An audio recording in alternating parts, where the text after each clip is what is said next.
Freedom Radio Hour.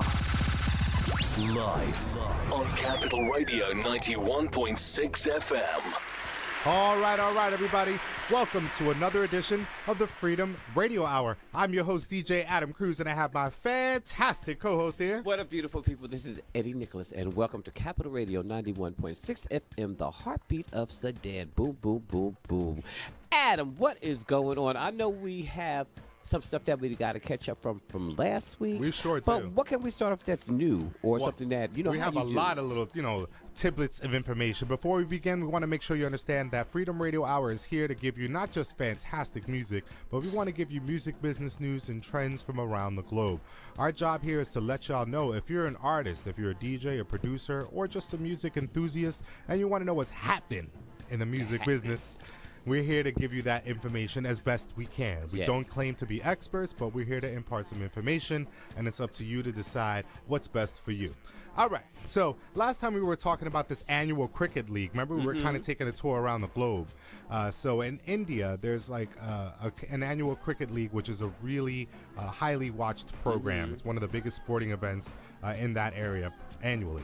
So they were having a problem because for some reason they weren't bothered to pay for royalties to their music composers and authors. So like the ASCAP out there was having trouble getting this humongous league to pay. So even up to like the day before the event, they were kind of not resolved. So the big update is that they finally resolved. I love how quiet and sneaky it kind of is. So they said it's been resolved, but we aren't at liberty to discuss the specifics, So I was cracking up about that. But kudos to everybody. I will be inserting a clap for all of our Indian music composers and authors that you are able now to get some of that money that's owed to you. This is now, again, this is for the monies.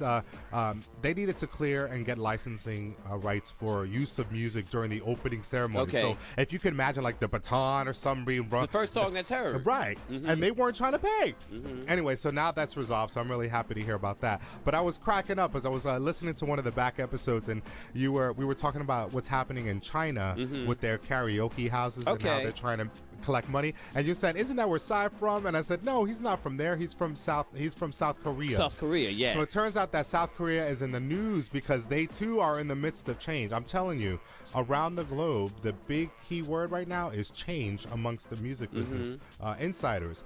In Korea now that they have their sort of ASCAP BMI for over there, there used to be this weird way that they calculated royalties. Evidently, they used to create a ratio between the songs that they managed and the songs from distribution companies.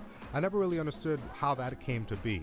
But now they're saying that as of April, they're switching that up because all of the authors and composers have been complaining. So I'm really, this week I feel like we're at like taking some steps to kind of protect ourselves. The world is in an uproar. It really is. I feel like we're everything's kind of changing right now. It's very important. I wanted to talk about one of the biggest things.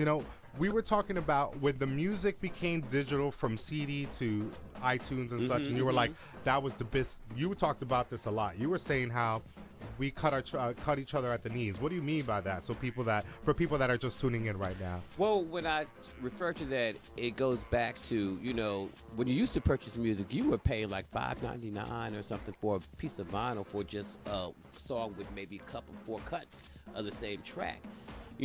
Once it became digitally available, we had the $3.99.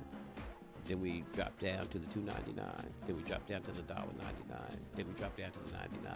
Like searching in the old vinyl record bin. Right. That's what music has become now. Once that price was 99 cents, and nobody in the music industry lobbied to stop it, that did it. And then with the file sharing, which I know you have some incredible information on how that started. So I'm excited to hear about that because, we always like to hear the backdrops of how exactly. So, for the longest time, we've been trying to figure out how this all came to be. I came across this incredible piece that was published in the New Yorker, and it's not. Is that one with your little hat? Yes, exactly. Okay. It's not trying to blame it on certain individuals, but what it does for the first time is to start to dive deep into the root of what caused this problem that we had, which was this perfect storm between the digitization of music, the birth of piracy, digital piracy, and the lack of value for the music all came together. and that really messed this whole thing up. We're going to take a quick break.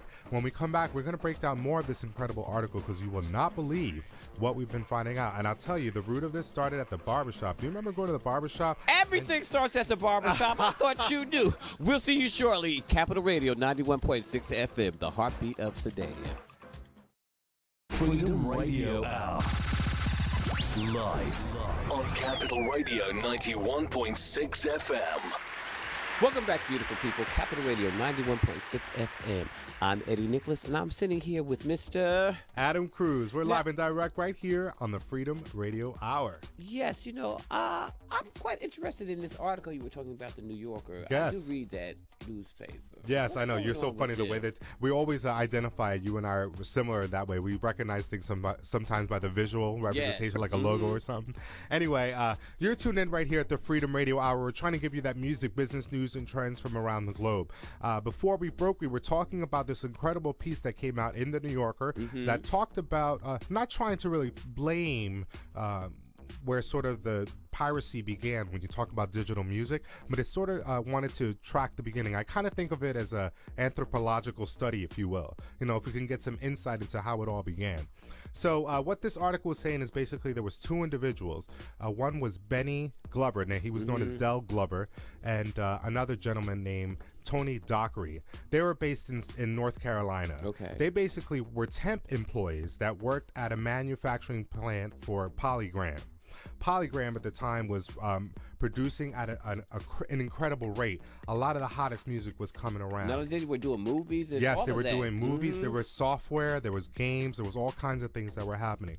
These two individuals that were temp employees at the time eventually became hired employees, and they were working at the plant. One was in charge of boxing. The other one was in charge of shrink wrapping. Like they were straight in production, right? So they noticed, though, that one of them, Del Glover, noticed that he would go to the clubs at night, and the DJs who were rocking the music, that they were just packaging and hadn't come out to the labels yet. So when he started to put two and two together, he realized that internally in his camp, that means him and his coworkers, they were all kind of doing this underground piracy thing. They were bootlegging the music that was coming from the labels to the plant to get manufactured and then sent to the stores. They would take the copies in the middle and then make their own copies. So the guy, Del Glover, put his coin together. He bought one of the first CD burners. This is real early on. If you could put your thinking cap, this is when America Online, AOL, just first came out.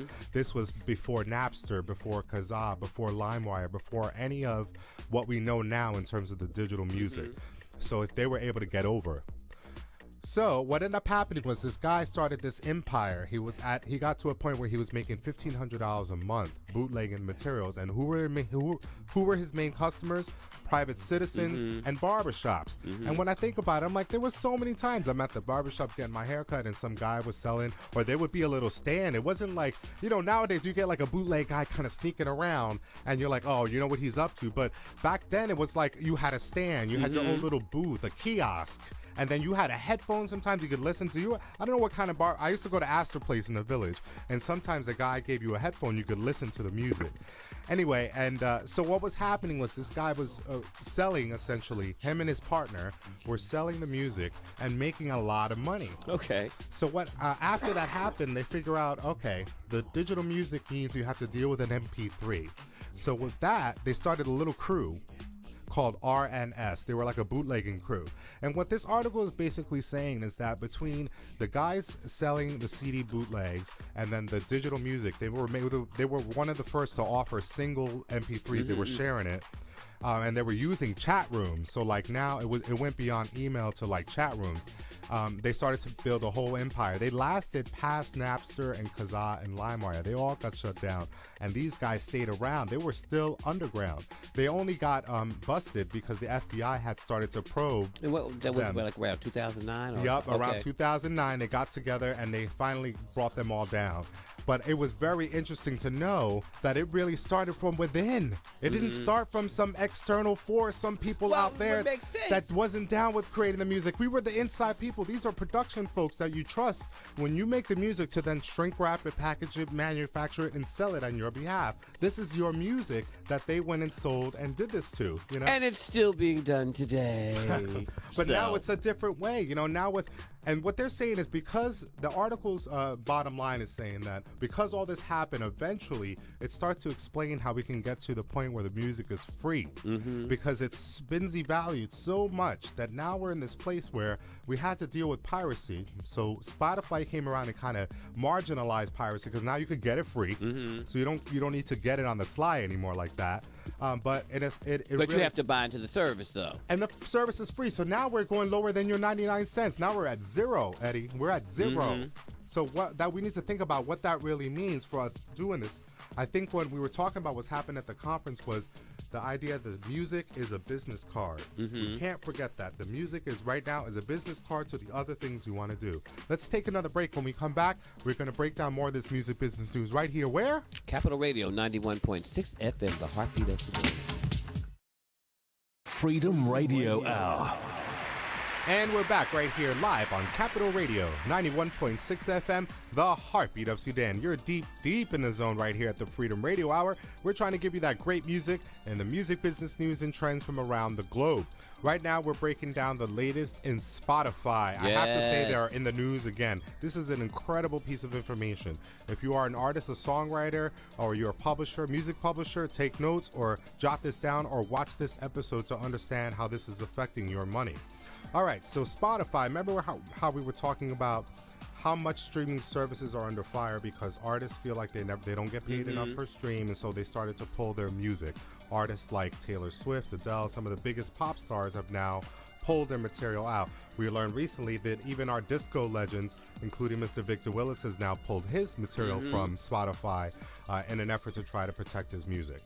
Okay, so now Spotify has had to publish their first quarter of sales. Now we're talking the first quarter sales 2015. We're talking ad revenue. So January, February, and March. They just issued their report, and what they're saying is that they have increased the amount of money they made from ads 380% higher than that compared to this time last year. Let me say that again.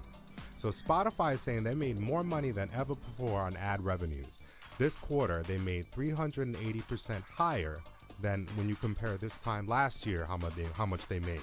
So this is saying, they're saying that now this is creating a monster for them where they can finally get brands to create targeted ads to consumers. What does that mean for you and I? Brands for them are like Nike. So imagine if you are at the gym and you create a playlist on Spotify, right? You pick all of the latest jams that you feel are high energy that gets you through the workout. So what they're saying is now brands like Nike can dive in and see, okay, of your users, who's developed a playlist like this, and then send you ads for sneakers, for wear, for fitness information. It could be diet pills. It could be so many different brands that are interested in your habits now, and now they're targeting ads. You made a great point. We're already experiencing this where? Oh, Facebook. Right, because every time you turn your Facebook page, you get ads that you know is around things that you're interested in. Like for me, they know I like old classic movies, so I'm all the time getting that little Netflix playlist. Yes, that little Netflix playlist and all that stuff, yes. Wow, so what else can they, how far does that really go? Like there's merchandise and stuff. What else do you see that's like that? You see merchandise. What, subscriptions and stuff like that? Subscriptions, you see all health information, all types of information is all in that little side panel. But it's somehow all connected to this viewing pattern that you have with classic movies. Isn't that interesting? So now Spotify is basically saying that now from all this money we made, it's basically saying that brands are willing to pay to get this kind of information. This is crazy. When you think about now we're tapping into people's habits. We were talking earlier about how the album has died, the LP, because companies like Spotify have published reports that says that the most that people are into are creating these playlists. So they'll take a piece of Eddie, a piece of Adam, a piece of Flora, a piece of Manchild, and create a playlist, a listening playlist, and that's what they listen to over and over. They're not listening to the full album from beginning to end, like we used to listen to, you know? So it's just a different world. But I think that this really starts to really explain finally why companies like Jay-Z's Tidal and YouTube and Beats subscription, why they're coming out right now, because there's so much money in the ads. It's really not even the music. The music is the entry point to make the money from ads. The music is the entry point to make the money from ads. And that's what I wanted to share with you today. Today we wanted to break down everything that's going on with Spotify and everything regarding the roots of kind of how we got into this information, this quagmire. This quagmire that is piracy meets consumerism meets access. You know, we're going to continue to break this down with every episode that we got coming up. Don't forget to check out EddieNicholas.com. He's got a brand new single entitled One Time out right now. And of course, throughout the summer, if you're here in the States from the Sudan, you definitely want to make it your business to attend some of the house music festivals throughout the summer. Definitely start with the Week Wake Park House Music Festival, which is June 20th. June 20th, right here, Newark, New Jersey. Another Newark staple is the 10th annual Lincoln Park House Music Festival. July 24th, 25th, and 26th. Houses on the 25th. That's right. What does he mean? Well, it's 3 days, right? So the first day is like gospel, jazz. It's amazing. The second day, which is the house day, is July 25th. And July 26th is typically hip-hop. So like old school. You get like Redman. You'll get like all kinds of great old school artists. So if you're into that or even the new school stuff, come and check that out. Also, Orange Park, they have an incredible house music festival. This will be their second year. Their second annual house music festival in Orange, New Jersey. That's going to be August 15th. So you have some time. If you'd like to come out to the States, there's lots of good parties to check out. Thank you for checking out the Freedom Radio Hour. Check out FreedomRadioHour.com and my brand new album, The Freedom LP, at DJAdamCruz.com. Thank you for listening. I'll see you guys next time. Thanks, Capital Radio 91.6 FM, the heartbeat of Sudan. Peace.